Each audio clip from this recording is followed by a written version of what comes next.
into a brand new wave, drowning out the noise that's tame. Liberty whispers through the brave, breaking free from every chain. Nullify the rules they crave, crypto beats that pave the way. Anarchy with minds that's safe, algorithms new dawn today. Out of bounds and out of sight, building futures pure and bright. Escape the grip and win the fight. Welcome into the legacy ride. Beyond control we take a stand, casting off the iron brand. Freedom flowing through our hands, revolution's our command. Decentralize the way we plan, all together we expand. Breaking shackles for the clan, in this journey we're unpanned. Out of bounds and out of sight, building futures pure and bright. Escape the grip and win the fight. Welcome into the legacy ride.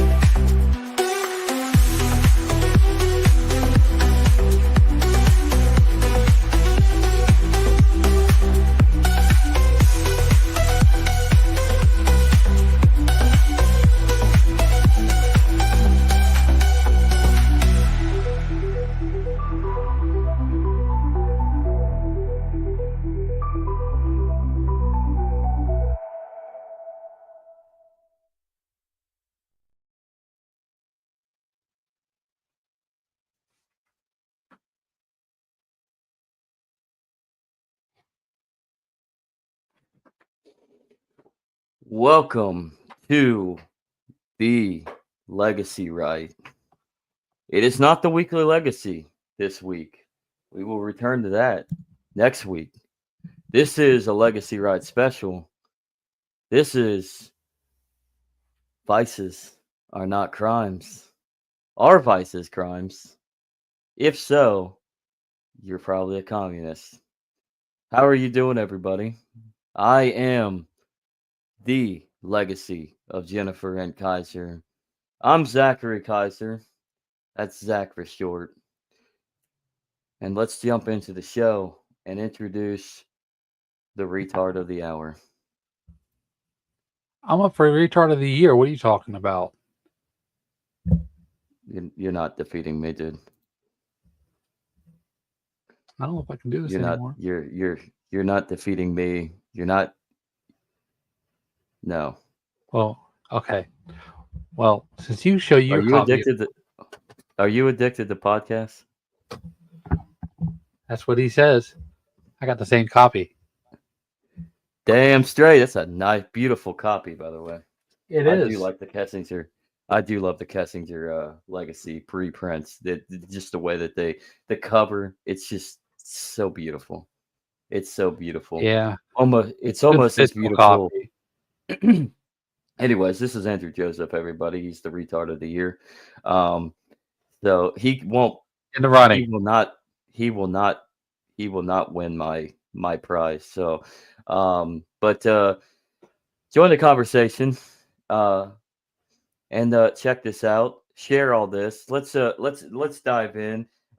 Because this is something that this topic that we're about to dive in. I mean, Lysander Spooner wrote this essay back in 1834, right?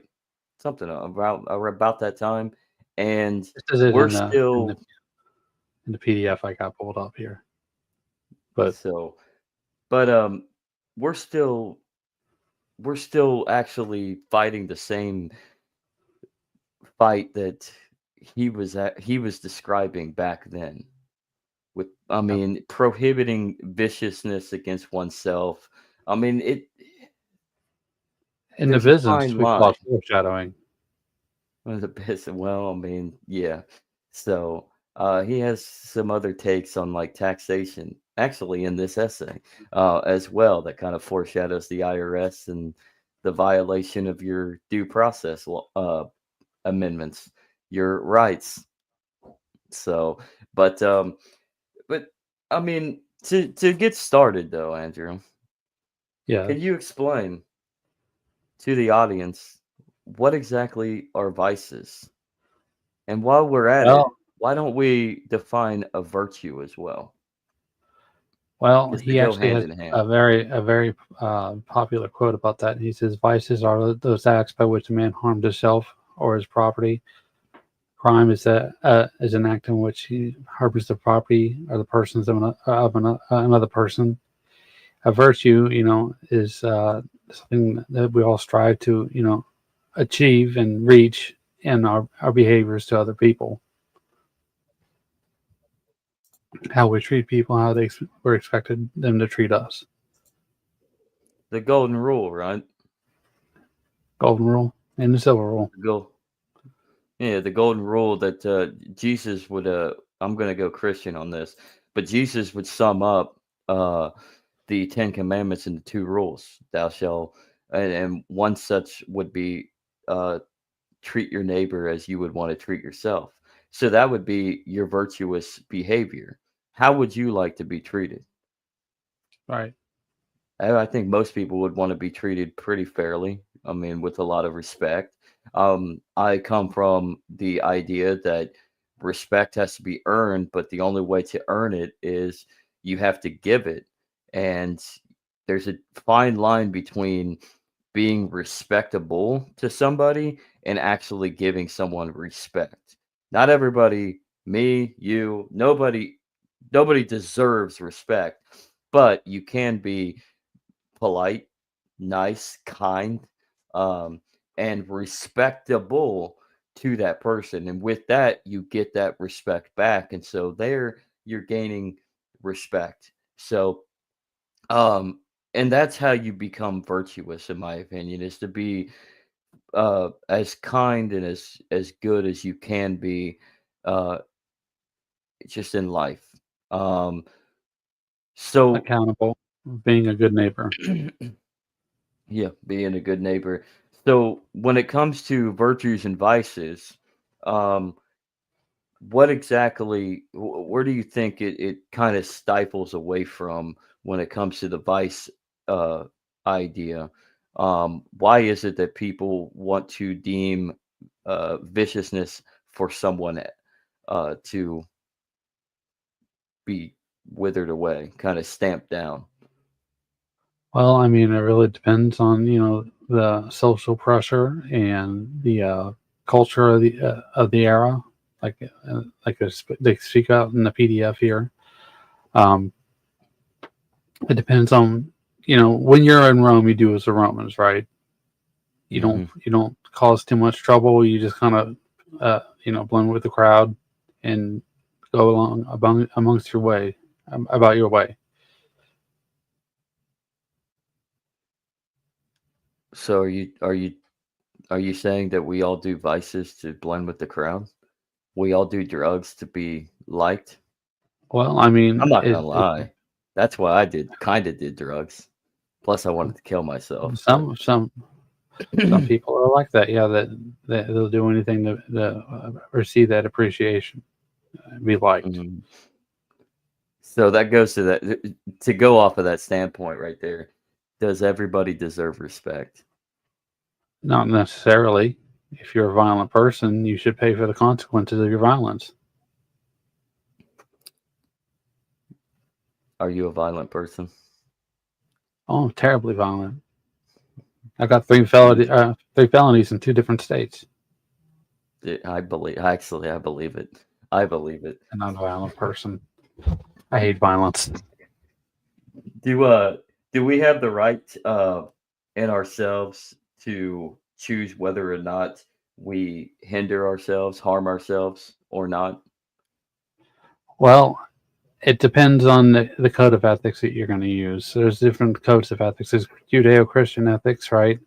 But it's got a long history, foundation, and then there's Greco-Roman ethics, which is a mechanism for controlling your emotions and doing what's best for whatever project that you are actively participating in. And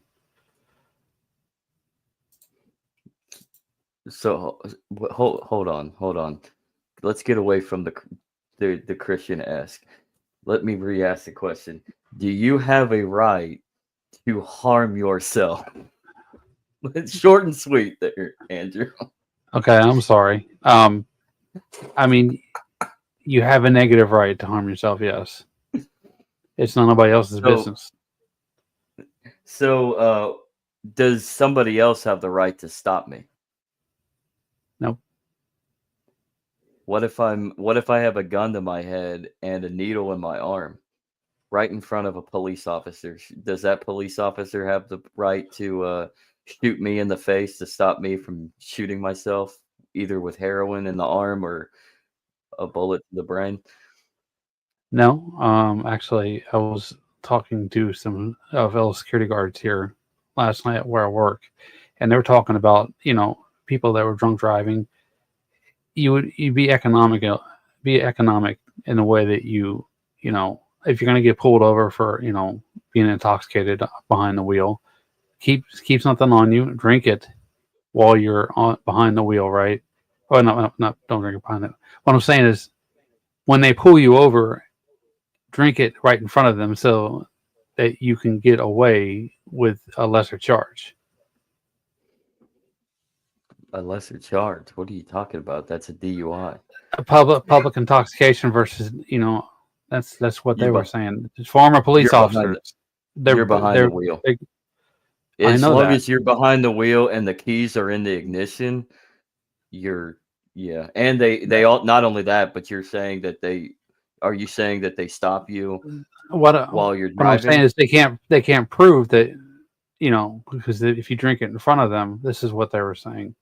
They just Then pulled you over for it's they don't know that's why. If you drink it you. directly on camera in front of them, then they're doing economics with the law. You just behind the wheel of your car, inside your car, when they stopped you on the side of the road and they walk up, you just proved to them that you're drinking while driving. I Well, hate to break it to you, man, but when they do the I test, come from a I'm just saying when they do the test, they have you on camera drinking it before they did the test. That's what what this is. test? Like I said, this is The field the blood sobriety? alcohol. Yeah, field sobriety test. Field sobriety test, you should always say no on. They do have the right to try, though. Good morning, Good William. morning. So, but yeah, I mean, I I get mean, what you're it's saying. take. I get what you're It's not. saying. This is just somebody who's, like I said, I'm a security guard, right? And so are you. But the people that I work with used to be security guards, or it used to be police officers out in California, and that's what they were. That's what they were saying. You're gaming the system by doing it directly in front of them before they take the test. You just said you just said that they were former police officers in California. Yeah, Their opinion is nullified. I know it. I know. Yeah, I agree with Jeff. It sounds like you've added you didn't. I don't think you've added an additional charge. You've actually proven to them that that you are drinking while you're driving, and then you get out, you drink right in front of. In most jurisdictions, it doesn't. You don't even have to drive if you're on a public right of way, and they come up to you and they see alcohol in the vehicle, and you have the keys in the ignition. That's a DUI.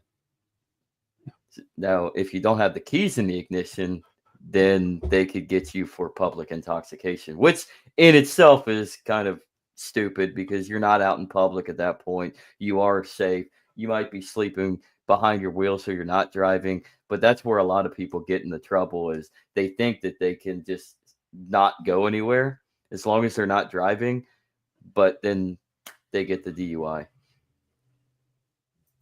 But do the police have the right to stop you? I love this 3x feed. I can now listen to even more podcasts every day. I mean, Like they it's don't have a right to 3 times my- they don't. They're not legally obligated to Oh, protect you. So that's they're not something that you can legally try in court. yeah, they're not It was a legally Supreme Court obligated. decision. Yeah, this, So I mean, mhm, you could probably do the same kind of pressure test. you could. I get you. You're trying to game the system by utilizing case law. Uh, They don't have, but and technically a DUI, they would utilize two things: the safety of the public, even if you're out in the middle of bumfuck nowhere, and the safety of yourself. But if the Supreme It's, Court has ruled not once, not twice, but 3 times that the police don't have an obligation to protect you, then I guess theoretically they can just arrest you anyways. They're gonna find a way to arrest you. It doesn't matter. oh, I know that. I'm not saying that they're not. I'm just saying that's the argument they were proposing last night. That I thought it was just interesting, and it kind of fit with the I topic of mean, today's program. So it's interesting. I don't know if I trust former cops, but yeah. So another question. What does the law have to do with rights? What does the law have to do with rights, Andrew? well, I mean, it's a public law where it's just marketing, soliciting people's emotional reactions through the media and through the legislature and you know grandstanding, or is it private law where you have consequences to actual bad behavior? Are you saying that there's no law? Not now. So It's too there is no expensive law. actually to reach a consequence in today's society. It is very, very expensive. You are exactly right. Um, we have Jason says he is the law. I mean, This theoretically, kind of. We are our own law.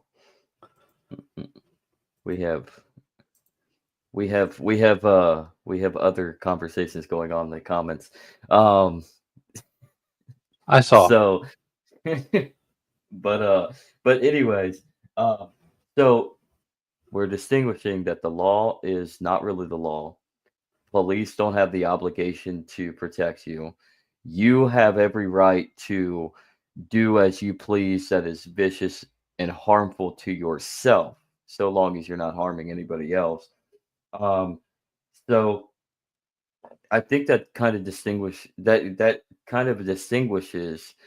what exactly a vice is in comparison to the rest of reality and to a Yeah. virtue. What I mean, do you agree? Well, I mean, to a degree, it really just depends on the context of the situation. So what does old Narrow, Lysander have? narrow. I No, would say go ahead. narrow arguments versus more broader, well established arguments, right?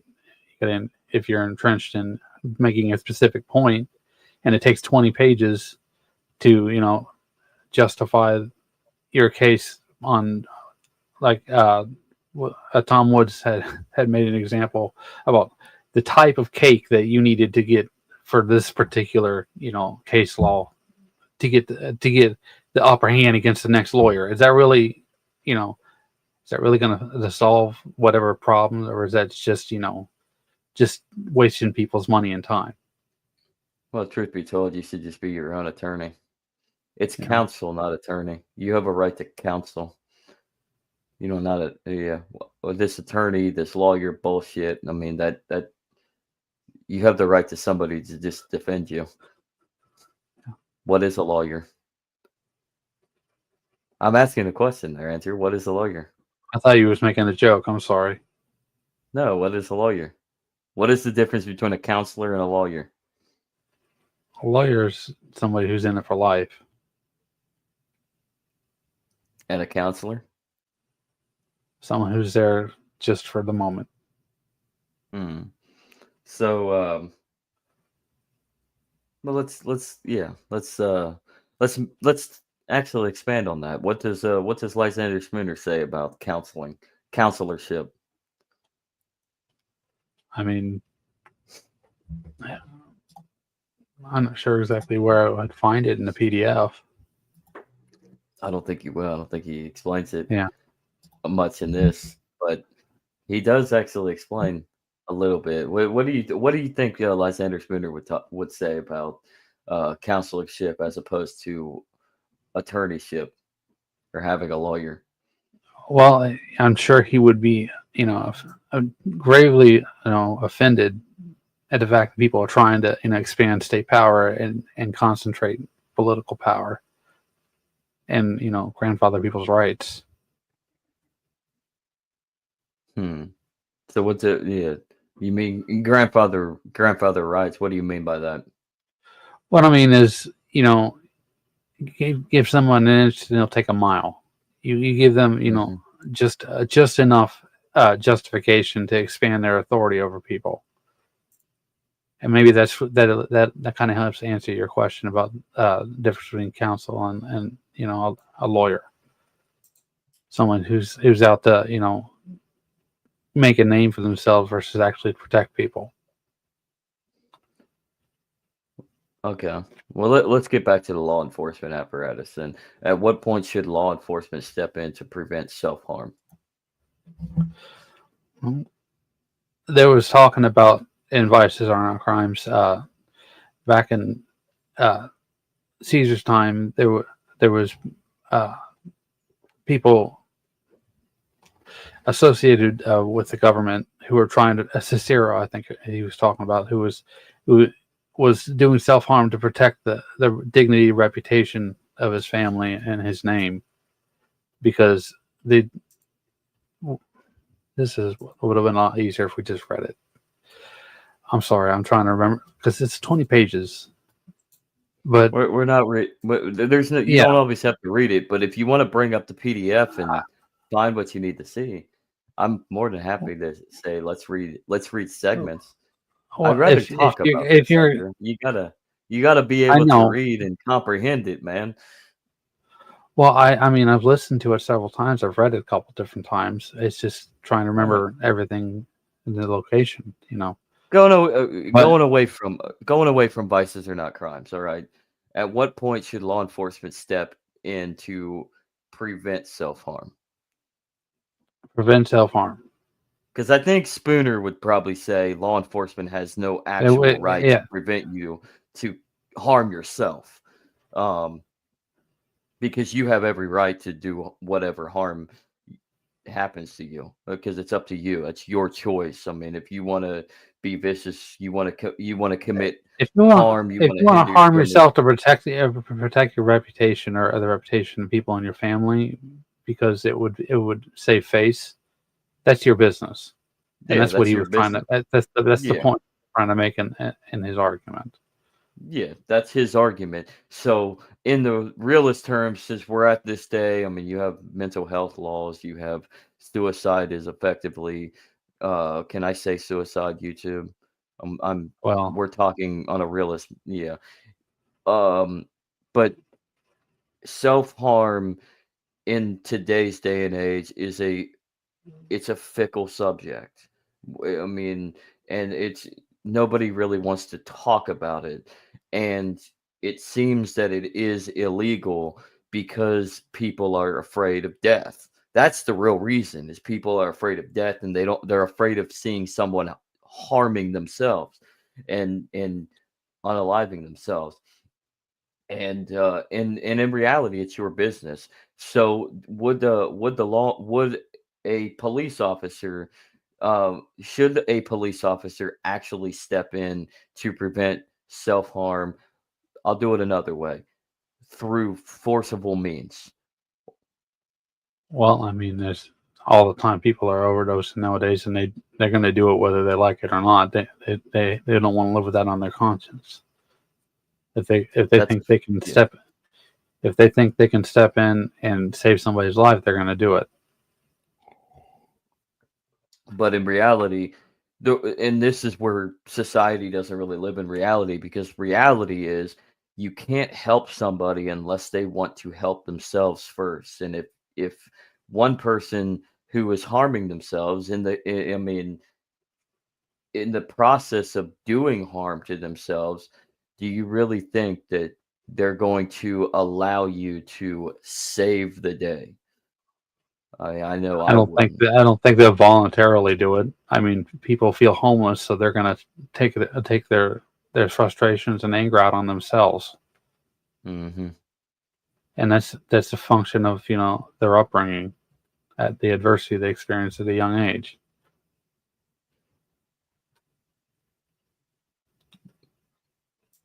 So with that, what do you think of Sterner's take? I decide whether it is the right thing in me. There is no right outside me.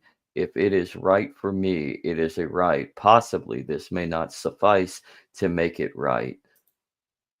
For the rest, that is their care, not mine. Let them defend themselves. And if the whole world something were not right, but it were right to me, that is, I wanted it, then I would ask nothing. Drop the whole world. So everyone does who knows how to value himself, everyone in the degree that he is an egoist, for might goes before right, and that with perfect right. Bringing some Sterner into some Spooner. All right, so Jeffrey Tucker time. Uh, think about the uninstall force in Japan, right? Hmm. People, they do it all the time over there because it's socially accepted. Yep. It's not so socially accepted because of the religious convictions that the West has been brought up with over decades and decades and decades of Why do you think that is? reinforced. Why do you think Well, that is? That part of West it, East part of it, schism. part of the argument is that they don't want you overtly stepping out of the line of the government's regulations, because that in a way that proves that you're your own person. You can make your own decisions no matter what, even if it's to uninstall yourself, right? Mm, To make it more YouTube friendly. And yeah, make it the other more. part is it's that the people fear for your soul, and that's why they over uh, they over they proactively try to prevent you from doing so. Yeah, that is that. And in fact, Christianity was not at one point against suicide. There were uninstalling cults within the old realm of Christianity. It wasn't until you got more pagan meshed within a lot more pagan ideals because of the expansion of Christianity, trying to convert that uninstallment ended up being considered a sin. And it goes back to uh, that Greek idea of the soul. So, whereas Christianity actually does, I mean, it's not called Christian values for no reason. Christianity comes from Judaism. Jesus was a Jew, and the Jews themselves do not believe in an afterlife. They don't believe that the body leaves the soul and goes to heaven or hell. I mean, they believe that at the end of days, the Messiah will come and heaven on earth will be fulfilled, and the kingdom, the God will rally in and bring us a new Jerusalem on earth, like heaven is earth. um but uh but yeah, with that, to get away from that sad subject, does might make right? Well, let's go to. I'm going to pull up the Enneagram here for a second. Worth and value 2, 3, and 4. Helper, achiever, and individualist. The individualist complex PTSD from might. It doesn't make it right, but it is a function of one of the three selections people can have emotionally, and in a sick and twisted way, you can use that as a emotional weightlifter, right? And you can call people on their bullcrap and you call them out for the horrible way that you've been treated, or that they're treating other people. This is an interesting comment. I don't think I've seen what I don't think I've seen where this movie's from. Drop that movie title, Jeff. I might check it out. But Black Snake Moan, which is a L. Jackson character kidnapping Christina. What is this? I'm seeing this in my mind right now. In hopes of saving her. Was he wrong or right? So kidnapping. So actually, kidnapping somebody to save somebody.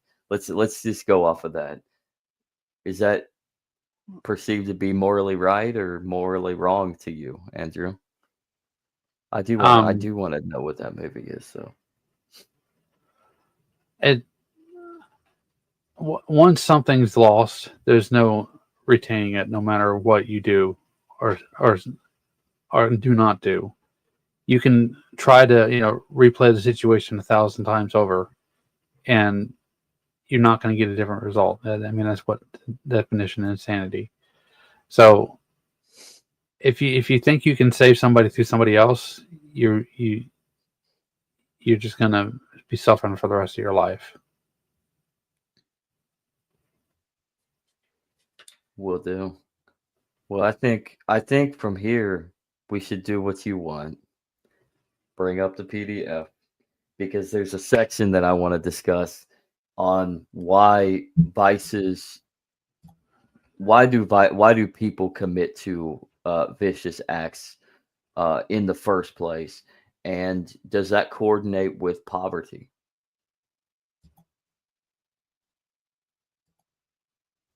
Sure. Do you know what section in general? Well, the poverty section is actually closer to the end, Okay. where he discusses a little bit more on poverty. But um, as far as what did I? I'm still waking up here, which is sad because it's 11:30. Right. No.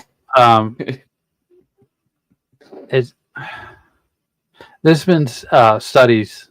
I'm just going to pull this off. There's been studies that Stefan Molyneux talked about the higher the degree of adversity you experience at a younger age, the less successful and more likely you are to depend on government services to survive.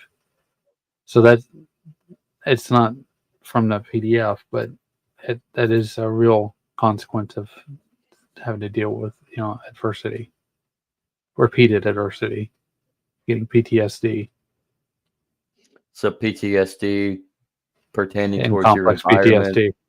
Yeah, Yeah. PTSD pertaining towards your environment can conclude to you trying to find certain escape certain ways to escape that stress. And so that is why in impoverished situations, many people do resort into the drink, as Lysander Spooner would go into because Cigarettes, of back then, or prostitution, or drugs. um, nowadays drugs.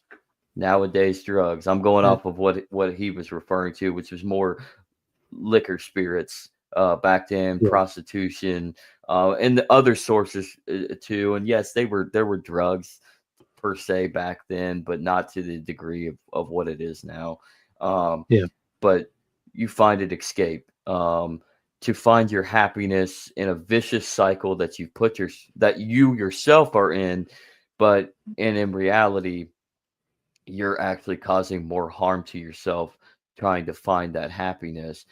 And that euphoric means you actually you reach that euphoria when you do these substances, when you are drunk, when you are high, but you're just It's in oxidative stress. reality.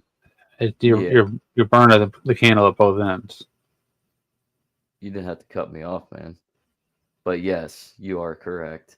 But yeah, so um, let's turn to let's turn to to the book, to the Uh, essay, and let's try to dive into the reason why poverty is poverty a single point towards being the true menace, or is the vice the cause of poverty?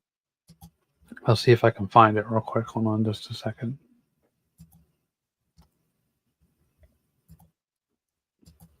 while you find that, when you train in first responder medical care, i.e., CPR, hey, I've trained in CPR way too many times and never had to use it.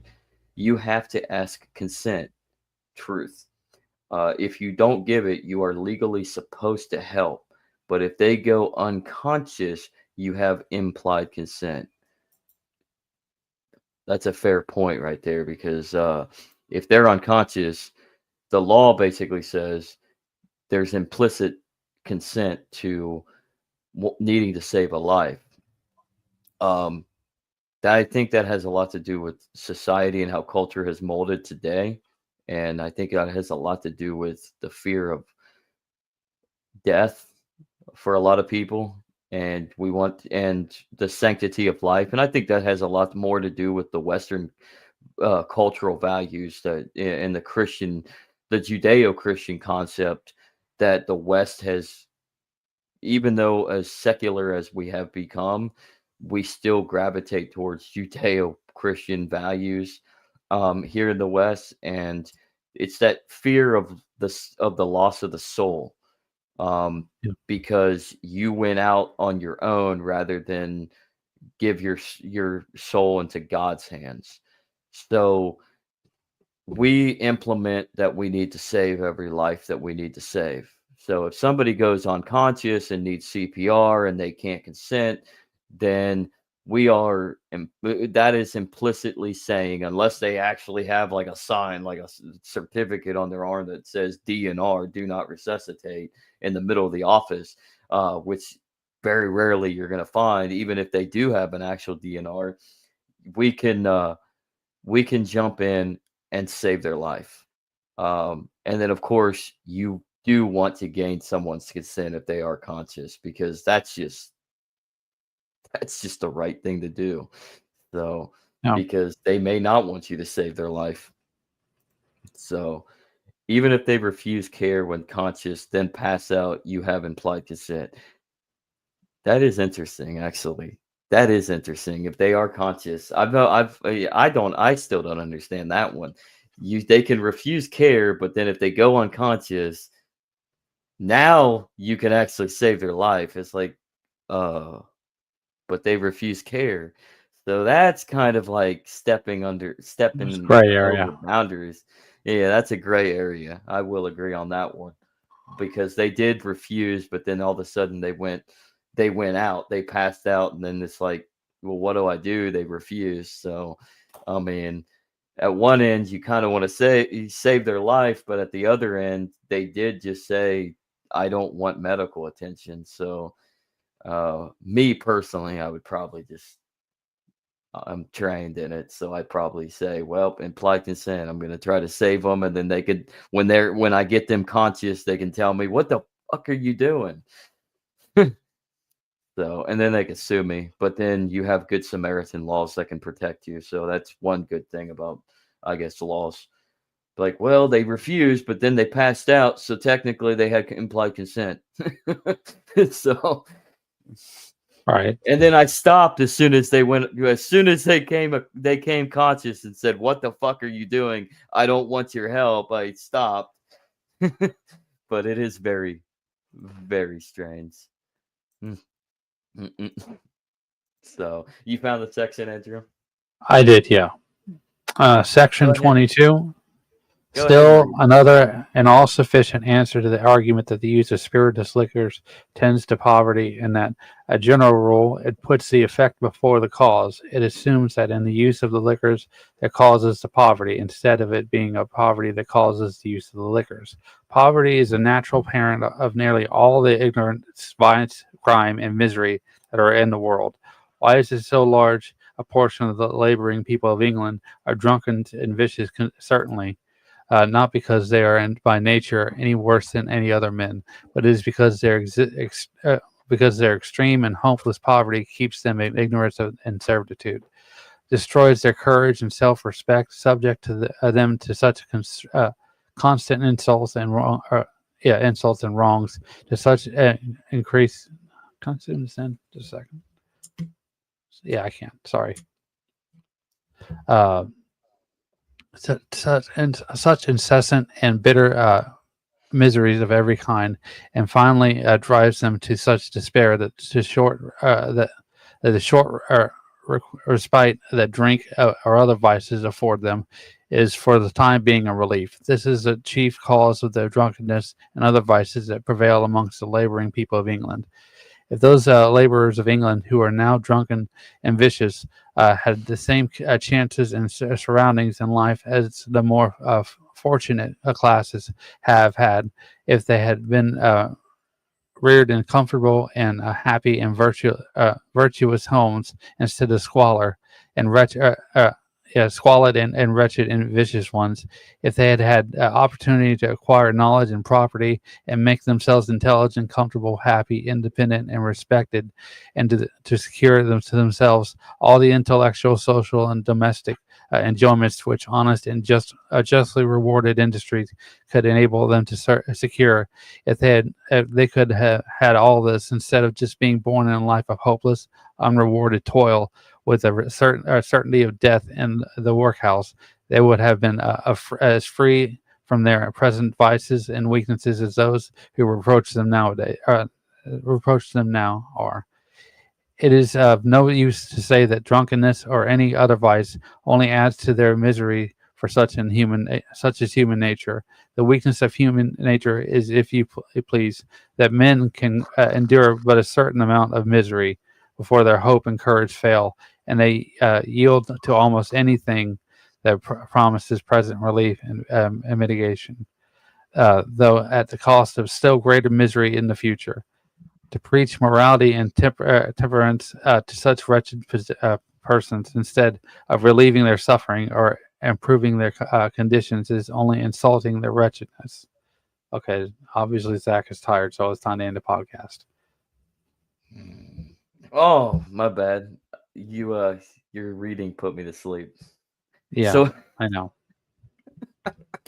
now in your words, Andrew, explain this piece right here. What is Lysander trying to tell Well, us right here? he's basically made the same argument I made, is that, the more complex and complicated and difficult your early life experience is, the more likely it is that you're gonna be a screw up for the rest of your life.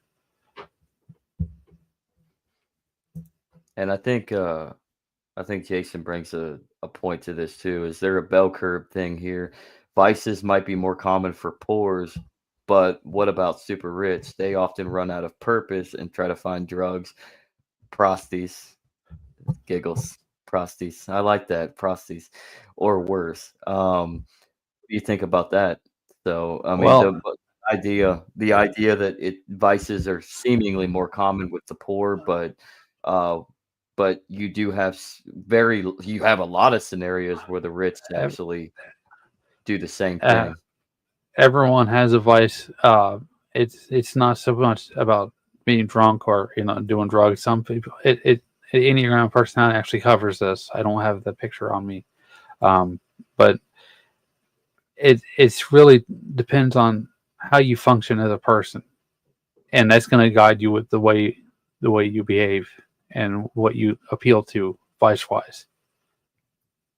And Lysander Spooner actually makes an argument in this PDF here, and he says that at some point you will get burnt out on the vices that you so commonly use, and you'll just let it go. hmm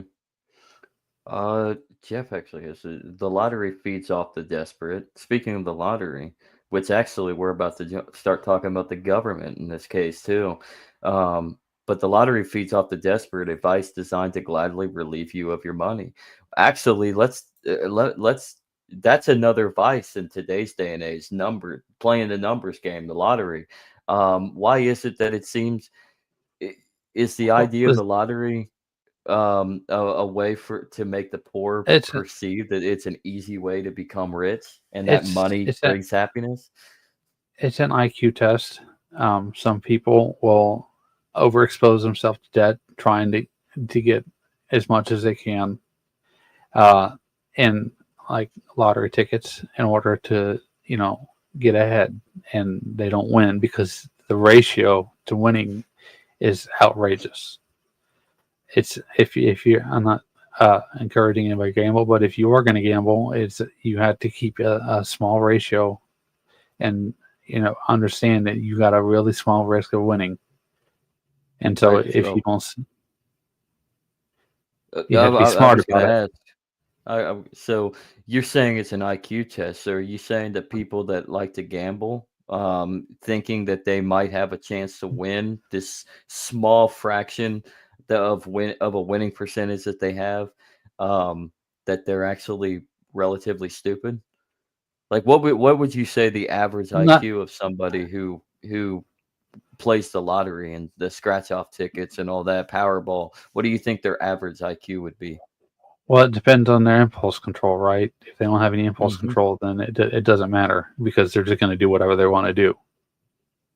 So we're looking at 79. So basically around the retard level. I mean, didn't the army uh, didn't they have a limit as to what people could do at a certain IQ rate? It was 80, 83 or something like that, 85. Something like that. You talking about like the ASVAB? Yeah. I passed that like twice, like way, Well, way above. I guess Which is then you're not out. You're not up for a retard of the year. I guess not. Well, the fact that I actually took it, the first one was because it was just given in my vocation school, so I kind of had to take it.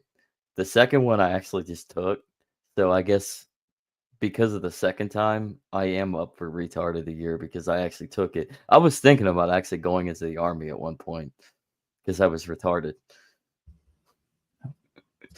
So, but but yeah, that sounds about the less impulse control that you seemingly have, the more uh the more risky behavior that you're going to seemingly result in. Yeah. Is that where I'm getting at from both you and Lysander Spooner? You're going to be more riskier in your If behaviors you, because you don't have anything to lose. yeah, and So with that, he's talking about having a good proper upbringing earlier, right? And if you think about it in terms of the Enneagram One fix, which is extremely pious and the way that they operate, you're gonna have a better chance of bringing kids up they're not going to be screw ups or rejects.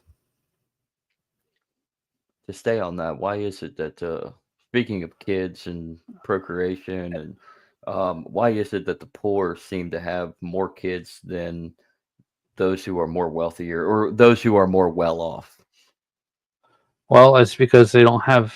I mean, this is a common understanding nowadays. Is the government has replaced the role of the father, and so with no father in the picture, there's no structure, no order. It's a revolving door.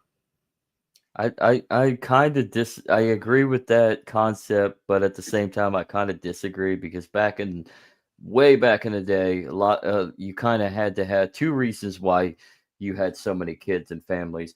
One, they're not all going to survive. That's true. Two, you have free labor on the farm. That's true too.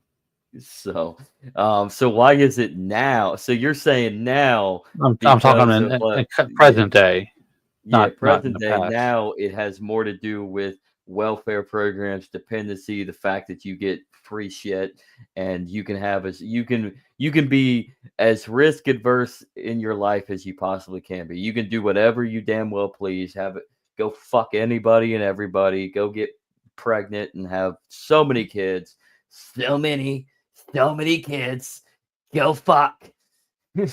And then and the taxpayer will pay for it essentially, and you don't have to really raise them. You just basically you have you get the benefit of more benefits, I guess. Deregulated sexual marketplace. but there's no, and they don't replace the regulation. It's a rollback. This is a comment to you, buddy. I know. Oh, even Williams says, I like discussions with less reading.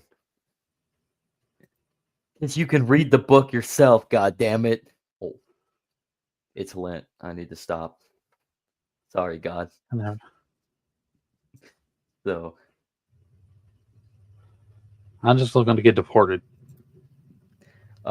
Same here. So let's move on to the next part of our. I think we've ran it all down with the poverty and the vices. I think we've explained enough, right? So what is Lysander Spooner's take? What does he mean for what the government's position is when it comes to the environment and the atmosphere of vices? Well, I mean, he sees it as a way for them to cultivate power. There's nothing else that you can really pitch about that. Explain that further. Actually, what do you mean? Well, he says in Vices and Our Crimes that you can have everybody in the world in a jail cell because we all practice vices, and there wouldn't be anybody to close. This is just a very rough quote, but there wouldn't be anybody to close the doors and lock them because everybody would be in jail. And he says you're trying to provide universal security for something that just you can't do. It's just not realistic. It doesn't scale. It doesn't. Yeah, it doesn't scale. Sort of like Bitcoin. Ooh, but yeah, it really doesn't. I mean, if you start making laws that say this is illegal and that is illegal, and I mean, you start if you just start putting everybody in prison for victimless crimes, for things that they are doing themselves, that's their personal choice. Who cares if they're doing harm on their own? Eventually, if you start going after everybody, then first off, you no longer have a productive society, because who is making anything? Who is doing anything? Who is selling anything? Who is marketing anything? Who is creating? Because everybody's locked up. So then at that point, it comes to the standard that you now have that's where you still have to have a certain number of people that get away with whatever the fuck they want to do. Government, or people in bed with government. And yeah, so explain that. How does that work out, where now you have a pool of effectively us against them? Well, I mean, this is something that Bob Murphy's talked about no number of times. It's a breach of trust and conflict of interest that people that work in the police department or the sheriff's department are co-workers with people work in the court system because they know each other. Oh, that's a good guy. We'll protect him. Just don't slap him on the wrist. You don't have to worry about that. Meanwhile, the people that have no association whatsoever, nobody knows them. You just come in on vacation, right? Or you're just traveling to vacation, and you're just traveling to Tennessee or Georgia or whatever to Florida. You're screwed if you try to call them out on their bluff. You just try to pay the fine and get away with as little consequence as possible to you. But Andrew, I thought you could just drink the bottle of whiskey inside the car when the cop pulls you over, and they'll just let you go. That was just something that somebody I work with pitched. I didn't even bring this up. They were just talking about it.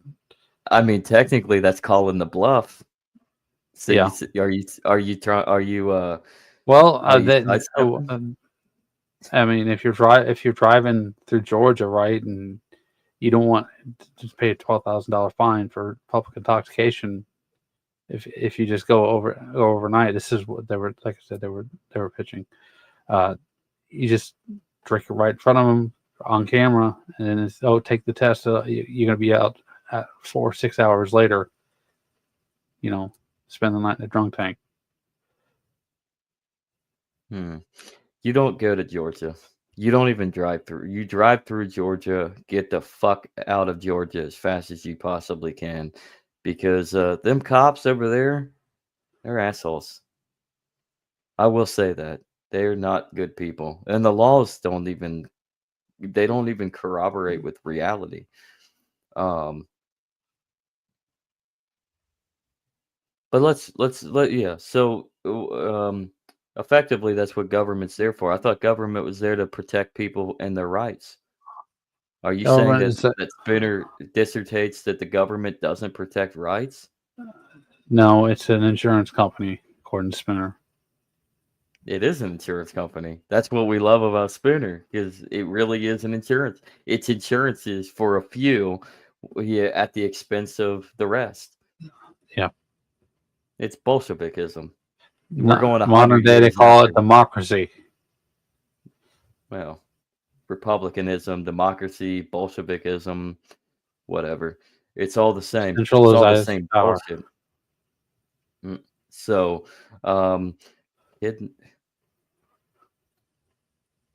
I'm sorry. This conversation down here is hysterically hilarious. It is. When you're unkidnapping someone from a trafficker, maybe what? I don't even know. I'll let them have their conversation.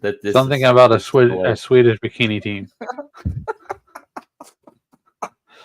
Something about a Swedish bikini team. I wonder if Lysander Spooner would be into that type of thing. They say he was a friend to everyone. A friend indeed. A friend indeed. So, well, let's talk about laws and regulations then. Okay. Why is it that laws do not reflect reality base? Because we've already distinguished that, and so has Spooner before us, that government, no matter what level of government it is effectively just an insurance company, a scheme of protection on expenses for whomever makes the claim, which in this case is those involved in government. So, how do laws even work if they don't really matter? Let's just put it that way. Well, he says that they're to appeal to dupes and knaves, right? And Mhm. people who say, "Oh, well, there should be a law." Okay, there's a Actually, law. Well, we need somebody to before we enforce move the on, law. Andrew, before we move on, explain that. Explain what noobs and knaves means for anybody that may not know. Well, you talk about your run-of-the-mill useless idiot, useful idiot. 19th century words, but yeah, Right. I'm sorry I cut you off. I just want you to kind of mention what noobs and knaves are. Yeah. It's just he says that there should there's these people that you're marketing to. I mean, it is marketing, right? And Mhm. you're saying, okay, we're going to make sure that this is going to be addressed, and we're going to make sure that nobody else can do this for the rest of your life. And it goes like with the meme. I'm all for freedom as long as it's done legally. What does that even mean? Right? Yeah.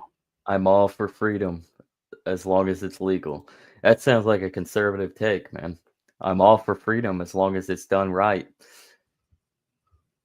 And then that's where you get the so-called left-right divide. Be like, because everybody's trying to explain what is freedom. So the left of today would have you perceive that freedom is free everything, free love, deregulated sexual marketplace, free drugs. Go ahead and do your drugs and be a worthless tit off the system. And then the right would have you say that you need to be very orderly. That's yeah, very orderly. I've got a lot of books What are back you? here. You have a lot of books Trying- back there that you don't read. Yeah. I got things that I knew. Sorry. I know I got it here somewhere. What he's doing right now, everybody, is he's collecting books. So when the grid goes down, he has something to do because you no longer will have internet and TV and computers. And so that's what you do. You collect assortment of different books. So then you're entertaining yourself because you can no longer see the Swedish bikini team on the internet because there's no grid. Man, I know it's here somewhere. Maybe it's just a second. Let me put these back over here.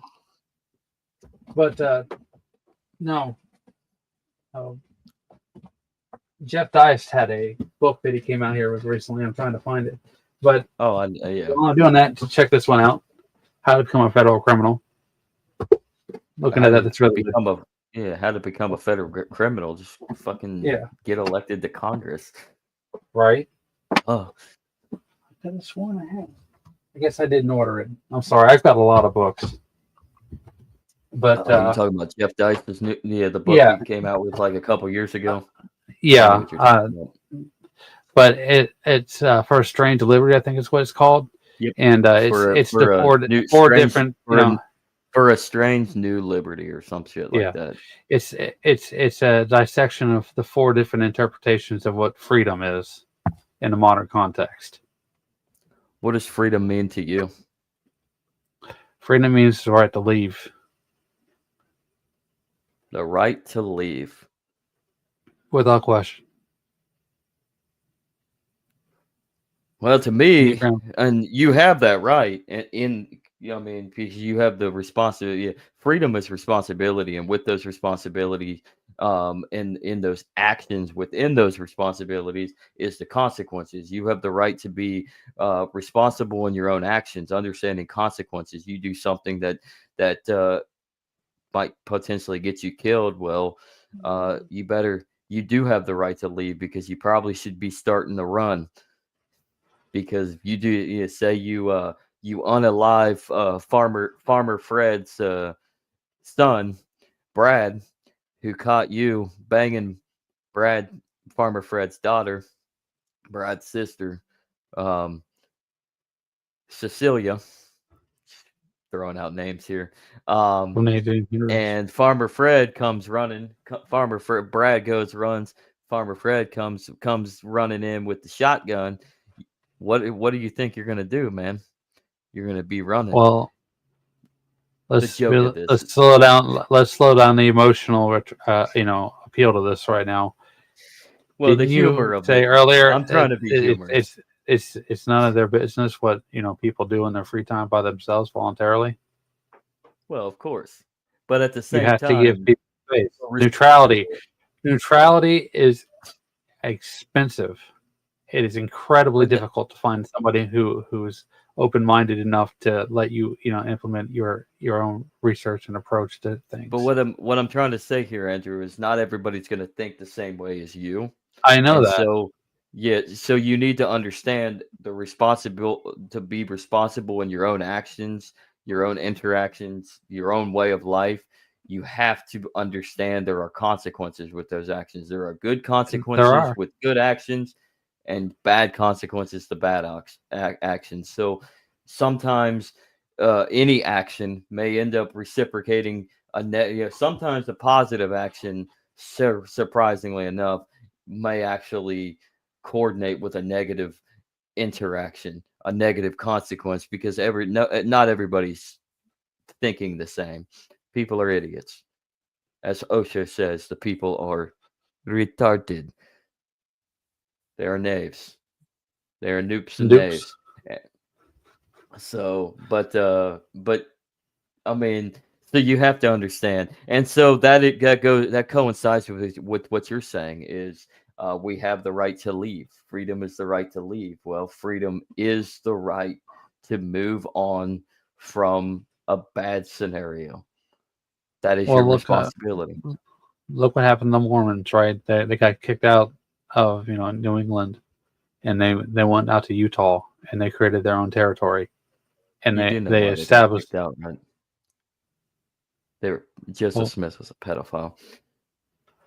Well, I figured that was a part of the problem. But watch this, Dave Smith. No, Dave. I'm the libertarian Tupac now.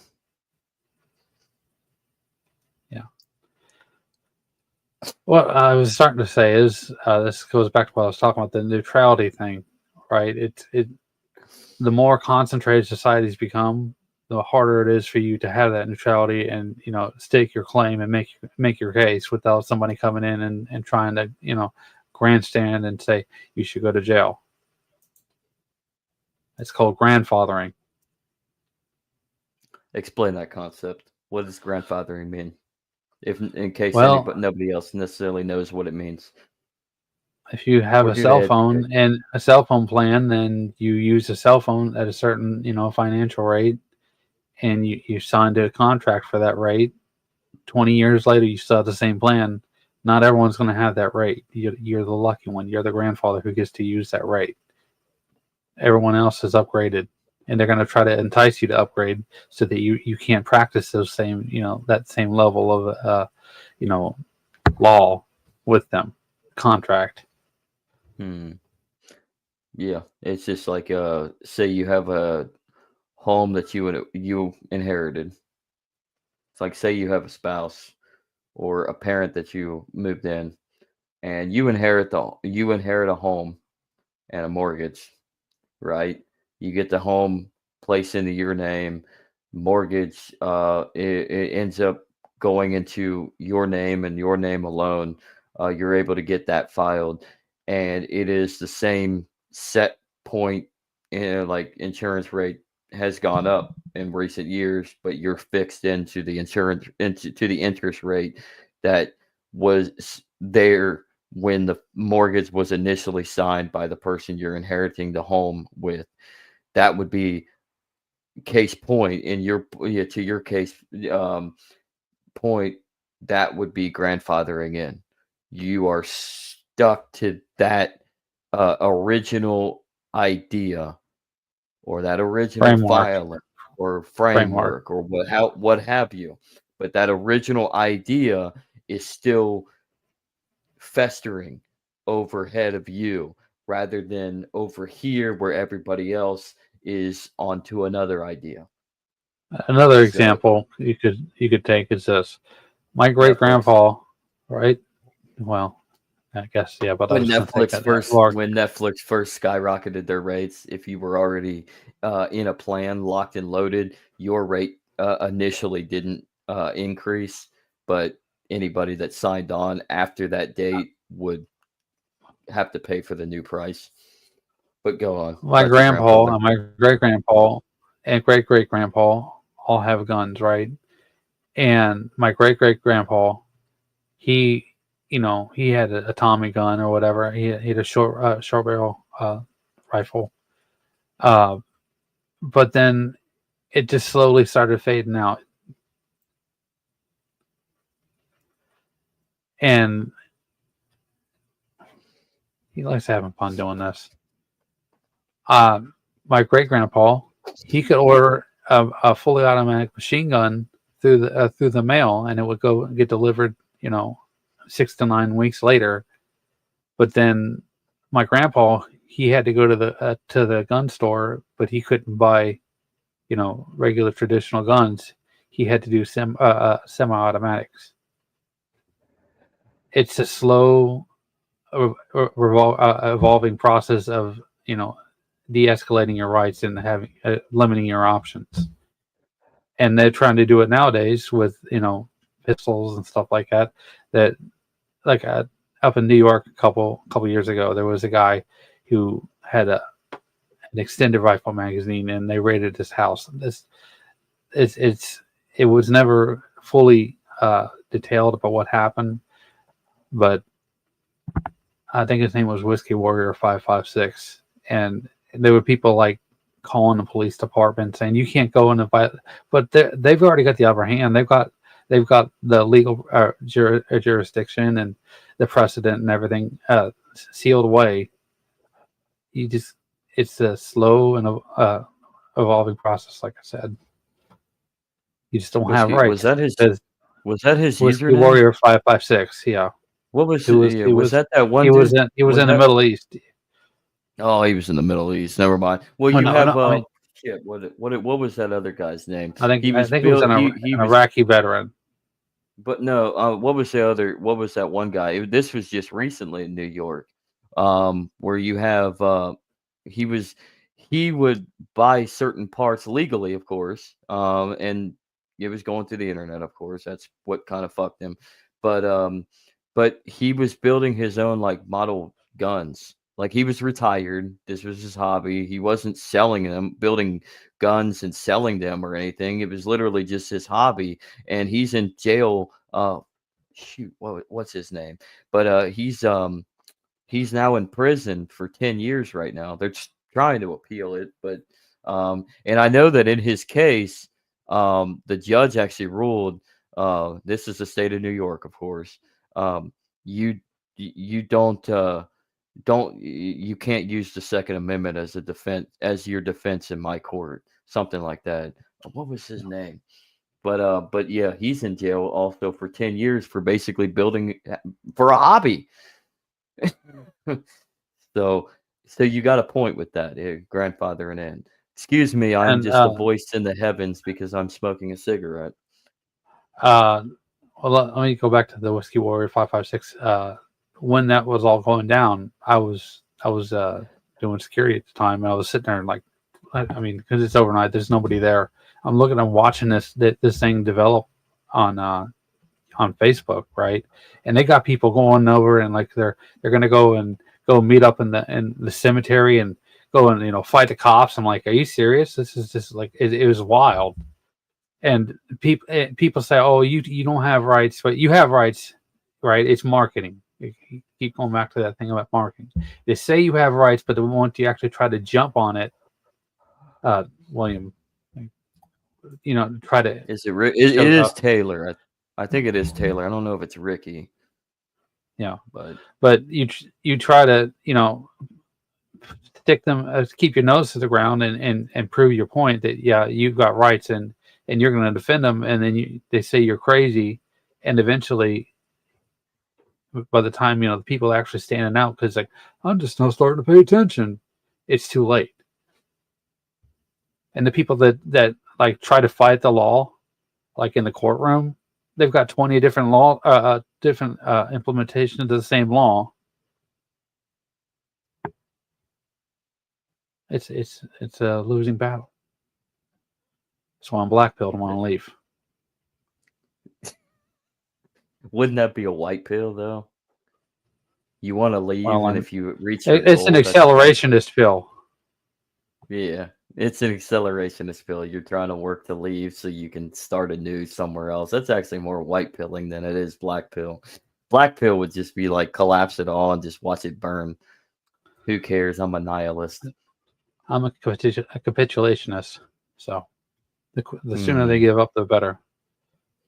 Well, I mean, maybe they might be giving up. They might realize that or maybe they're not giving up. Maybe this is there's some policies in play that are expanding on some things called central bank digital currencies. Could be. Oh, they called him Ricky. Dexter Taylor, that's his name. The other guy in the New York case, not who you're talking about. I think that's a different scenario. But there was also the Dexter Taylor case recently in New York. That's bullshit. He wasn't even doing anything. He was literally just hobby building his own little handguns and shit. And it's all legal. But I mean, New York is. I mean, that's what they do. They gradually erode your negative rights by using certain marketing strategies of building narratives that it's for public safety, and then next thing you know, you have what was his name, Whiskey Warrior 556, Dexter Taylor, that go down for nothing. It's not even a safety issue. Yeah. So that goes to my next question. Going back to vices are not crimes. Criminal behavior. Why is it that we try to market out vices as criminal behavior? Well, because it's appealing, and that it's an easy justification for them.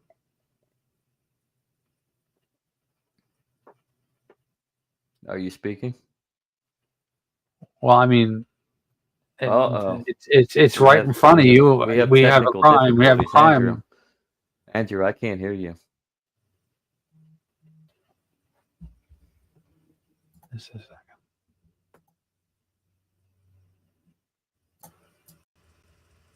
Is that better?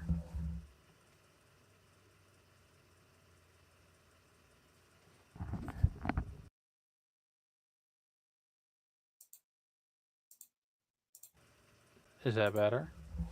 Take it Can over, you hear me buddy. now? I think I'm having technical difficulties. Okay.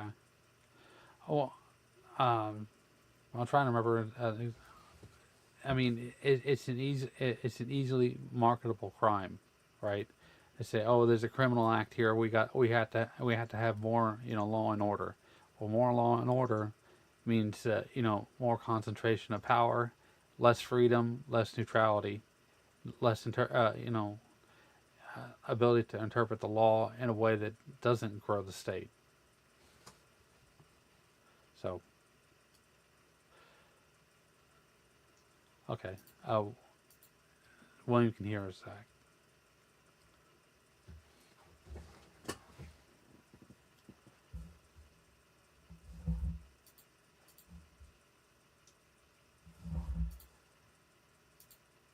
Oh,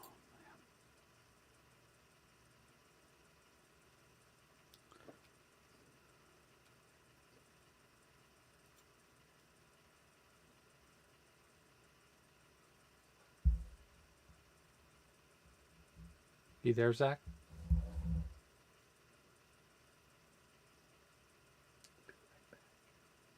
Okay. Well, another thing I can think of. Just a second. Just a second. Yes, exactly. It's the gross justice enforcement in prison system. Dinesh D'Souza actually made a good point about that. He was talking about how basically they're building towards a slow and escalating. Sorry, I'm going blank. They're building towards a slow and escalating police state. I got kidnapped. Yeah. I don't know what happened. I have no clue where the technical difficulties are, but I was kidnapped. So what were we discussing? I hear that you were mhm. I was just saying Dinesh D'Souza said that we're slowly building a police state, an accelerating development track towards a police state. Mm. And that's been in the works for how long? Well, they tried to go with to stop alcohol with prohibition, and that didn't work. So they pivoted, and they slowly ramped up that pivot, and provided more and more justification, created more and more destructive drugs for them to flood the streets with.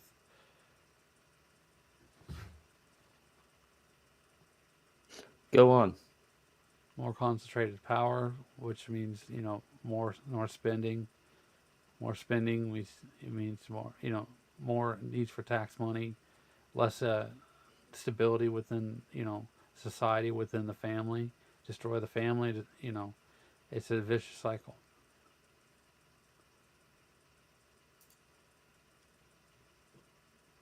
But No, is it it never consensual was. though?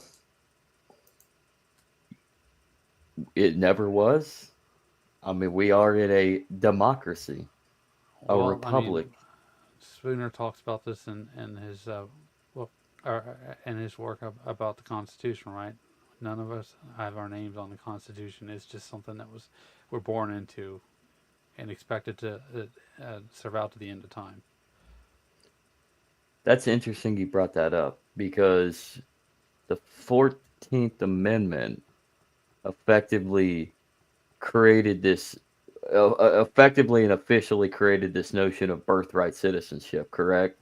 So, and we're actually, now that Trump has become president, um, the argument is to, well, I mean, actually, he signed an executive order to end it, correct?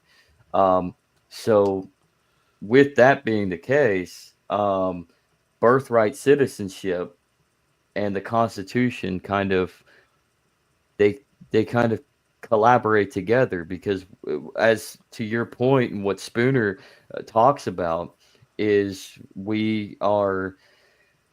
we're we're born into a system that we didn't, with a contract, a social contract, in this essence, the Constitution, for which we didn't sign. um, and on this Constitution, I mean, you have 35 signatories, right, of those who were actually at the convention. So Yeah, we don't which sign it. was highly, frowned upon by people who were smart about the situation and didn't want it to happen, Well, I mean, and Patrick it Henry brought up the literally, country. yeah, Patrick Henry literally quit politics. He retired. He's like, fuck this, I'm done, dude. If this is where we're going, the revolution was a fucking failure. And Yeah, I mean, because of the Constitutional Convention, he left. Like, he was done with public life.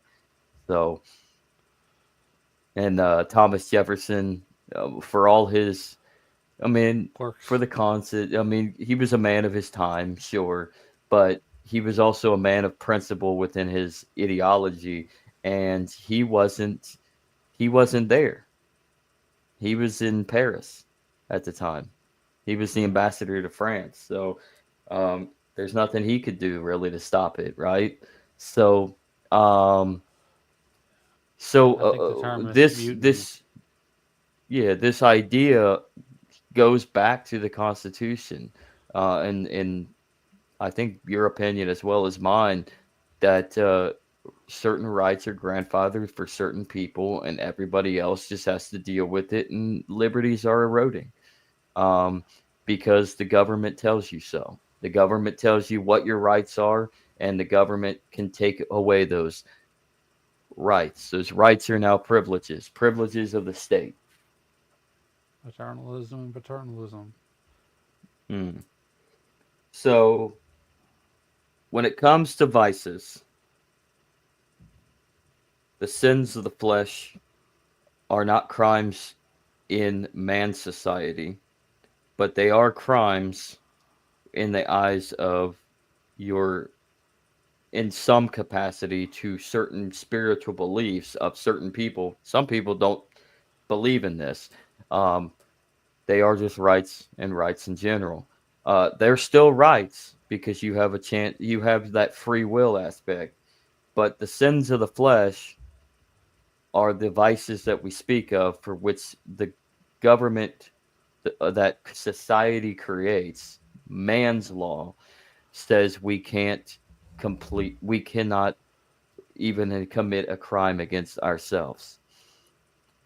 So why is it, and I'm hammering it down, but why is it that we cannot commit harm to ourselves in society? Because it provides a bad reputation, a bad example, a bad footprint for people to follow. So I'm going to lead it off with this question. What is happiness to one man may be misery to another. So why control what the other men do? Because it Because they're might be not miserable to you.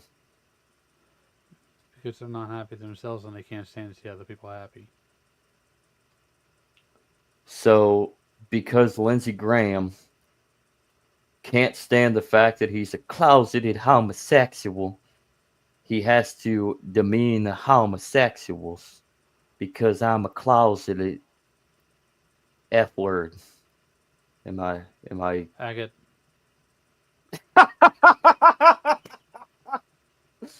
You said it, not me. You said it. I just finished the line. I mean, so should we be in Ukraine for the minerals? I mean, just ask Elon Musk.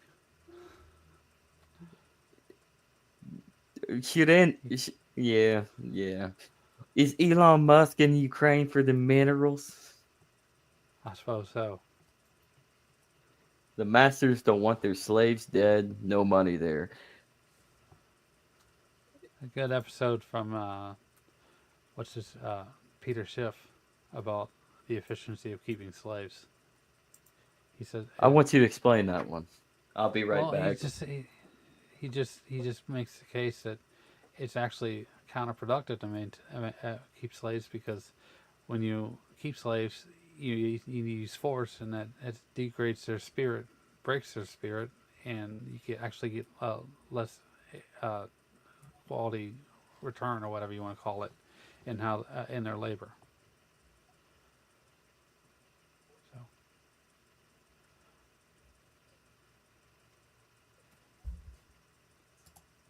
what?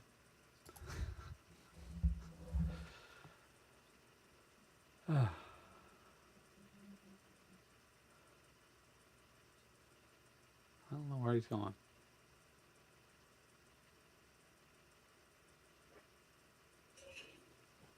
Personally, I think we could have gotten through this in 2 hours. It's only 18 pages, 17 actually. Yes. Yeah, I was just showing the PDF. Why did you put me back on the screen? I I didn't. wanted you. I took I took the PDF off screen and put you back up there. That was almost perfect, man. I had to walk away for a split second, and you took the PDF down. So, why did you want actually? Why did you want to read this PDF rather than read it yourself and discuss it? Now Well, it's the Andrew hour or the I Andrew half just, hour. I mean, I've I've always thought it was a good, a good article, and it was something that not everybody knows about. So why not? Well, I will say this to people. Find this. There are a number of places that you can find this article on the internet. One being there. You just search Lysander Online Spooner. What is it called? Uh, Online Liberty Library. Online Well, Liberty at Library is one. The Anarchist Library is another. You can also go to LysanderSpooner.org, I believe, is I his was going to website. say lysanderspooner.org. So there are a number of different locations that you can find this on the internet. Save it in your own PDF on the computer, print it out, or you can literally go onto you can go find the book itself. And in fact, I think this cost me literally, I think I paid like maybe $10 for it at half price. I found that at half price. Weird. So, um, so I would read this. I would definitely read Vices Are Not Crimes. Um, it is certainly a vindication. And why would Lysander Spooner call it a vindication, Andrew? Because moral liberty is a subjective matter. It's always been a subjective matter. It's always going to be a subjective matter. Ooh, now we're going to subjective theory of value, huh? We're gonna go into some Menger, huh? Um, One man's trash is another life, man's treasure. yeah. I mean, life in itself is subjective. It's the way that you make it. What do you value? Your own life, your own liberty, your own property, your own self, and all those around you. Um, what is your value input to the societal output? Because what exactly is value? Well, it depends. I mean, Depends on how you define what what the parameters of the situation are. But if if you like me, and I don't know how many people are, uh, I think the Enneagram's a good way to make the subjective into an objective. To qualify where what you want, what you need, and any kind of bias or relationship that you're trying to build, and see what works and what doesn't. That was a good answer. What works? What works for you may not necessarily work for me, and what works for me doesn't always work for you. So, um, the moral of this story is you have the power. Feeling that from Spike. Okay. You are the power, man. You really are the power. This podcast is where the big boys play. Big boys. I was talking about WCW, but okay. I'm talking about Ohio State. Ooh. Oh, He's gonna be shut here up. later. You're from Columbus. You're from Columbus. So we got Columbo. a few minutes to spare. So I got some notes down actually.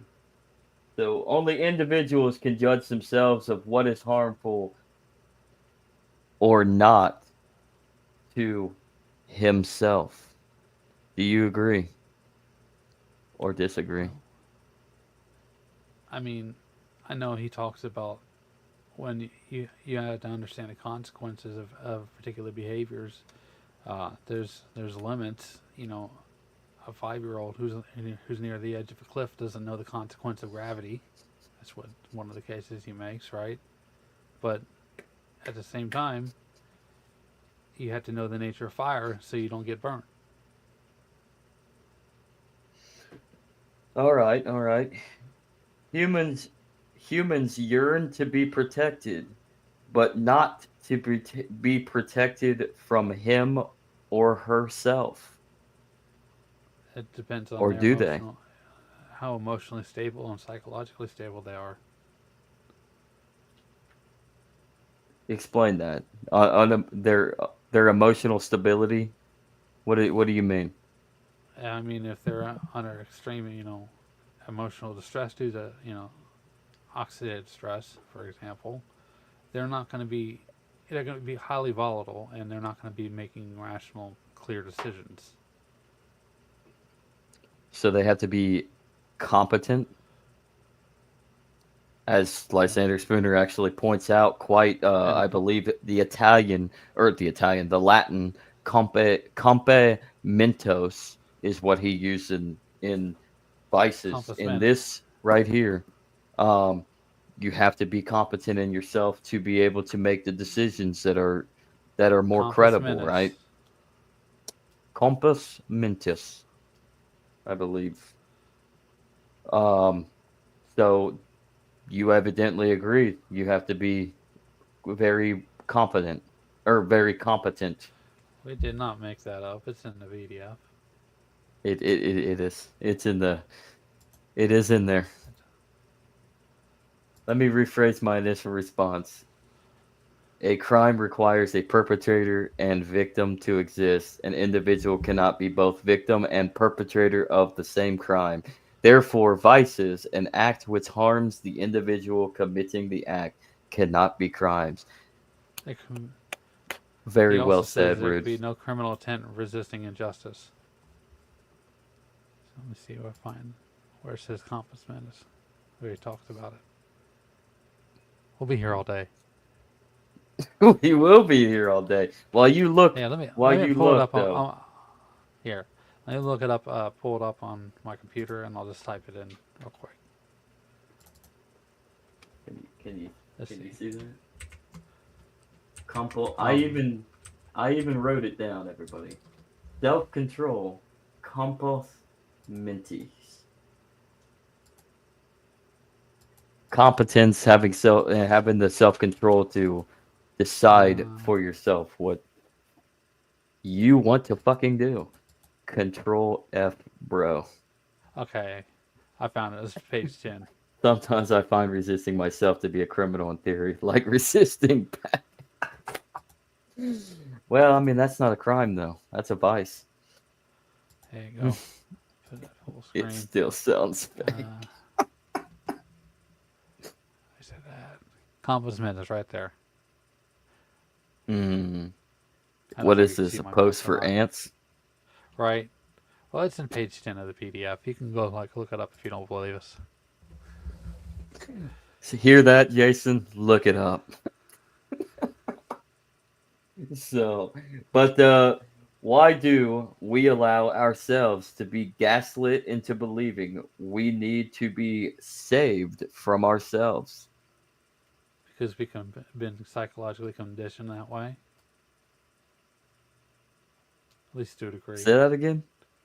Been psychologically conditioned that way. At least to a degree. Are you saying that government schools have created us to be obedient victims? Yeah. We're indoctrinated to be bitches rather than leaders? Oh, crate training.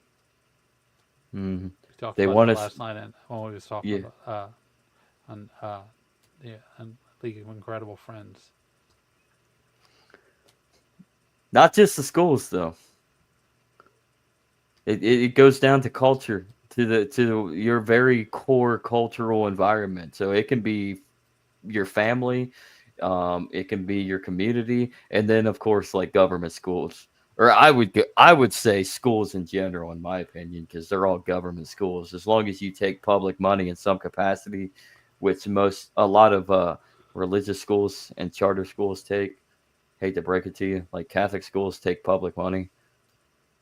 Charter schools, actually, a lot of them take public money. If you take public money, you're effectively just becoming a satellite for the government. So, Mm. hmm oh, And a lot actually, of religious organizations outsource their responsibility to the government nowadays. even ourselves. Oh, he's not even gonna look it up. Okay. When in Rome, do as the Romans. So, but one last question, man. Why why do commies enjoy rape? Well, they don't have any, aversion to violence. So why would they stop? Every government agent is in some way acting in violence. It may not be It's overtly, but it is covertly. And by all means, we're not talking about commies as in like we're talking as commies that are in government. We're talking Bolsheviks. I Bolsheviks. mean, Not all isn't that commies are the same, isn't but that they what all they the all Prussian school model was designed, to push compliance and not to question authority. Sorry to interrupt. I have a bad habit of that. I agree. I agree, and we're gonna relive that story in in like 3 weeks. Gonna be a great. That's gonna be a great telling, um, because we are in Lent, and it's gonna be pretty cool. It'll be fast. Like everything goes fast as you get older for some reason. I don't know. So it's coming. It's coming. So Palm Sunday and Holy Week will eventually be here. It's upon us. Um, but what was I gonna say? I got sidetracked. Take it away, Andrew. Hello, my baby. Hello, my honey.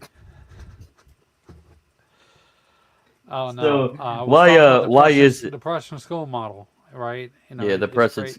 The Preston school model. Why Yeah, is it that people fall in line with with the notion that because they were too independent minded before they introduced, and perfected that school model. they were too independent? Explain that. I don't actually believe that in They are Europe. anarchists, Who's and the an fact that anarchist? the our forefathers in Europe. They weren't, they weren't obedient. They were they were very, rigid and stiff about what they were gonna and not do. But what about Taco Tuesday? I mean, I like Tuesdays. I like tacos. Why don't you impersonate Rude again? Oh, you didn't know? That's the wrong word. No, no. You were just I know. singing it. Hello, my baby. Hello, my baby. Um, I think we're getting a little bit slap happy. I think it might be time to call it, man. Do you think? It's a decent conversation, I suppose. I think so. I think so. Wonder I wouldn't call them anarchists. They created the government we are under now. I'd consider many of them to be minarchists, but not anarchists. Would you agree with that, Andrew? I mean, that was, the pitched idea at the time. If anything, they'd be Protestants of secularism. They just want their own form of government.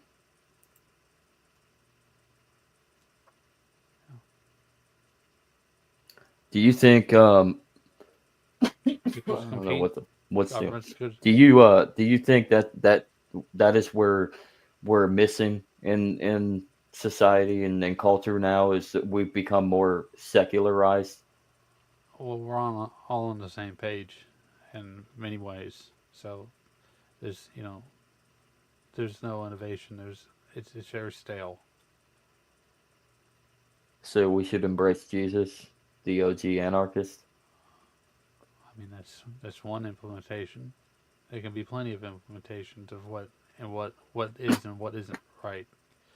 That's How why it's about Buddha? subjective. I mean, I've thought about it this way before. Every religion is in its own way a competition of, but nobody is able to outlive,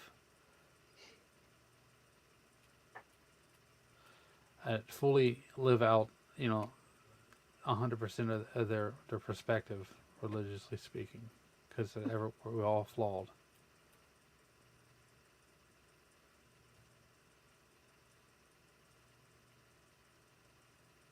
Oh, sorry. Sorry. I, Um, I didn't realize you were on mute. I'm sorry. but I only use the word secular to indicate that government politics has become the modern religion cult. I mean, statism. Statism in itself would be a religious cultish. I mean, it is. It's. I mean, it's cultish behavior. I mean, look at the. I think social media today has really expanded upon this because you can just go online and just talk and find your niche. But politics has become so enmeshed into following certain men, women. Um, you have one single focused idea that they present, and then everybody just gravitates to that one person, and it is very cultish. Like it's not. You could say MAGA is a cult because Donald Trump is their Jim Jones. The A lot liberals, of people the are on his page. They're on the same page. That's why he's able to draw the kind of, influence and power yep. that he. And you could say the same thing with how many of the Democrats um, act as well. I mean, they are a cult. It is cultish behavior. They are falling in line to one narrow tunnel vision scenario of what anything means, and they just follow in pursuit of their guy. Now I think MAGA is a little bit more dangerous because it literally is one guy. But the Democratic caucuses are just they're just as dangerous as well because you have multiple facets. They're able to switch the narrative pace to fill in the gap of who the next single person to head it all ends up being. So, Yeah. mm-mm-mm. And the thing is that Trump isn't on the page he claims he is. He's on a similar page to his followers, but he's in a whole different book, and they don't get it. You agree, Andrew? I mean, I could see that. Um, He's writing his own script, he's only moving as far as he's allowed to. and the page titles are what he advertises them as, to use commonly understood terms based on his actions. He's a Democrat. It's kind of like having Joseph Stalin, trying to negotiate how to run the USSR with a hippie. One's not going Hmm. to survive. Do you think that the cult of personality of Donald Trump more aligns with Bolshevikism more than what the liberals in their narrative of calling him a Nazi? No, I don't. I don't think that's true. You don't think that's true? No, I think it's Do you just think like I that said. It's marketing. It's the left's marketing to try to get that people that on their side. They're trying to well, that's draw what I'm saying. draw the Uh, audience. uh, Yeah. that's what I'm saying. The left, the quote unquote left, call their call for him as a Nazi is literally Hitler. I'm saying, I'm trying to ask, like, is is this another brand of? Because you've said it yourself, it's like white versus red army.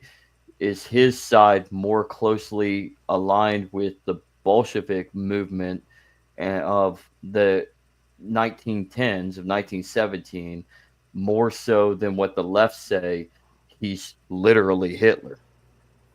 No, I think if you want to apply a historical context, he's more closer to the Tsar. Oh, he's more closer to Nicholas II. Which czar, actually? Nicholas II. Yeah. Nicholas II? I mean, so Well, basically I he's a mean, loser? he says he has power, but he does a few things, but he hasn't actually been able to. After he did the few things that he said he's going to do, and he promised he was going to do. I mean, it's back to a dog and pony show.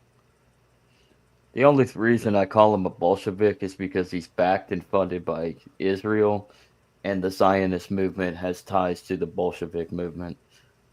Some would say that it was the Zionists that began the Bolshevik movement in Central and Eastern Europe. yeah, And Trump certainly does have his mouth on the cock of Bibi Netanyahu. I mean, we saw him push in his chair. Who does that? obviously somebody who has a profound connection with the man.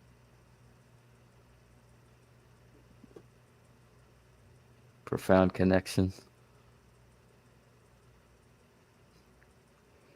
Are they tight? Two direct, They like two this? direct currents. They like this together?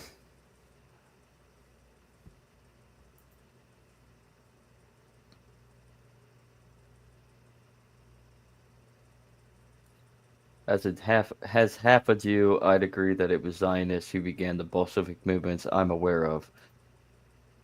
Yeah, they I don't know if they actually began it, but they certainly had an influence. There was certainly influences. There were communist anarchist Jews within the Zionist movement of Eastern Europe. I wouldn't be surprised that there was some sort of influence there, but then you also gotta look at the fact that, I mean, Stalin murdered a lot of Jews. So, but I think that has more to do with just how communism ends up working. Yeah, It doesn't work in your favor it's eventually. it's impartial. It's only about concentration power and building the cult personality. Yep, Stalin, whether it's Lenin, whether it's Ronald Reagan, Beating JFK, beating you to the punch. Abraham It was Lincoln, they're ahead of the curve. hmm Donald Trump. I would say George W. Bush, but I think it was really just Dick Cheney. That was the cult of personality. The face was George Because W. possibly. Halliburton. Halliburton. We're just over there for the minerals. We just want the minerals. I mean, Well, anyways, let's lead off there. Somebody else has, made the mess. We're just cleaning it up. Well, anyways, there, Alex. Do you have anything to say? No, I think we cover most of the bases here. Oh, damn! I thought I was gonna get Alex Jones, but never mind. Sorry about that, kid. Maybe next episode. Alex, are you for Trump or are you just for the narrative? I'm for whatever works to get myself ahead. Amen to that, brother. Amen to that. So, with that, I think it's time to close out. This has been a really good conversation. So, and Alex Jones, you gotta say it. I don't want them putting chemicals in the water to turn the fucking frogs gay. Gay frogs! That is perfect. That is perfect. So, but anyways, any last comments, rebuts, questions, concerns, Andrew? The PDF that I got for today's episode is the best quality PDF that there is of this particular work. It is. It is hard to find, but I'll let Zach have a copy of the link and he can put it in the description. And yeah, it'll be in the description. It's definitely worth checking out. Mm-hmm. So, and that came from the Liberty Library, right? Yeah, OLL number 24. Maybe if you just Google OLL number 24, that one will come up. Mm-hmm. It probably will come up. So, good day, all. I'm off to find the Swedish bikini. Good luck, Jeff. I hope you find the Swedish bikini team. We need to save them. So, but all in all, save some for William, save some for Jason too. So, although Mrs. Drop the Mask might not like that, neither would Mrs. I Am. I don't think she'd like that either. But join the conversation, everybody. Drop a comment. Not just in the chat, but drop a comment, share it, and I want to hear your perspective. And like and subscribe, man. If you want to get notifications that we're online, ring that bell. Subscribe, ring that bell on YouTube. I don't know what it's called on Rumble, but whatever, the same thing goes with Rumble. But join the conversation and drop a comment, man. So wait, so I get to go save the Irish bikini team all by myself? Oh, yes. redheads. That was perfect. So, but I salute you. Thank you for joining us, guys. Yeah, thank you for joining us. Thank you for the hilarious conversation that was going on during the show. So. And you're welcome, William. Thank you. We'll see you later. And tell them thank you, Rude. Sorry. Yeah, so thank you, Rude. Thank you, Jeff. Thank you, William. Thank you, Mark. I saw you said a yo. You had a yo in there. So, and thank you, Jason, for joining in the comments below. So anybody else, when we go live, join in them comments, man. But also drop a comment down below when we're off air, and that helps spread the algorithm, and it also gives you a place to give your perspective. So, peace out, love and liberty. Thanks for watching, guys. Live long and prosper.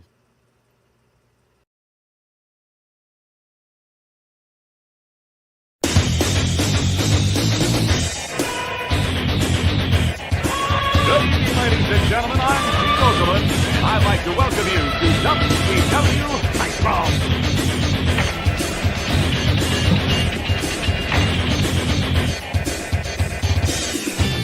Brother, you think you know what it takes to beat Hollywood Hogan, who wants you to climb in the ring and try out the largest arms in the world? Holy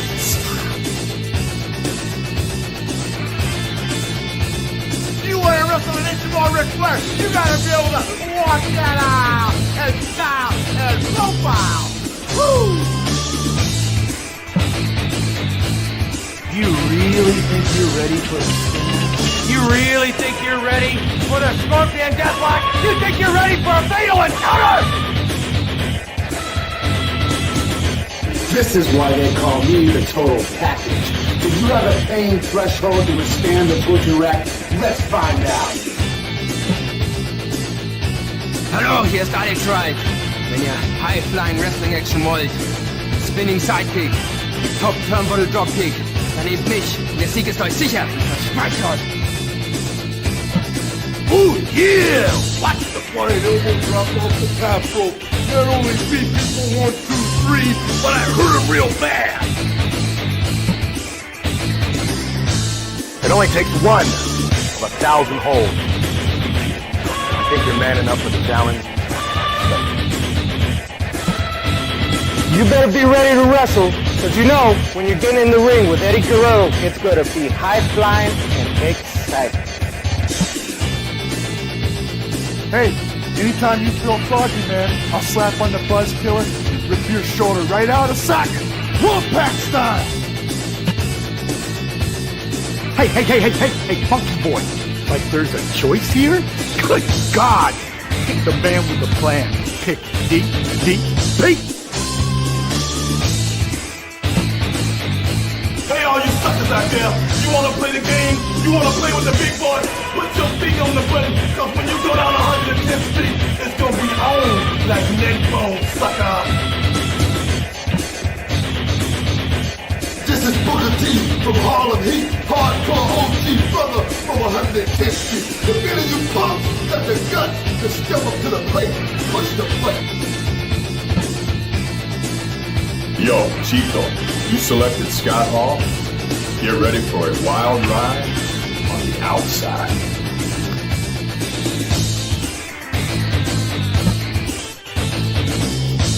Hey there! How'd you like to get power pop? Come on, take me. I'm begging you, take me.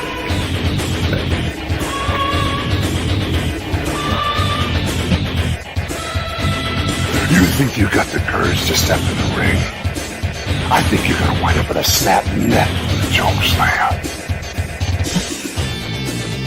Technical wrestler, high flyer, brawler. It don't matter what you consider yourself to be. When you're in the ring with the crippler, you're a loser.